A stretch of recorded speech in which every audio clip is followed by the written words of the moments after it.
Au tribunal militaire de Yaoundé, les confrontations se poursuivent à propos de l'affaire Martinez et Zogo.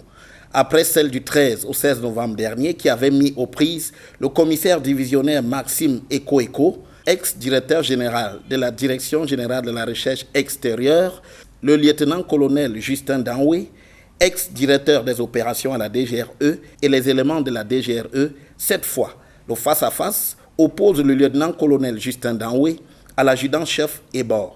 Si l'on sait déjà que le lieutenant-colonel Justin Danoué était le cerveau de l'opération de la filature, de l'enlèvement et des tortures qui ont conduit à la mort de Martinez Zogo, l'adjudant-chef Ebor, le plus gradé des agents de la DGRE après le lieutenant-colonel Justin Danoué, était en réalité le second de l'officier de gendarmerie à qui il incombait de coordonner toute l'opération Martinez Zogo sur le terrain.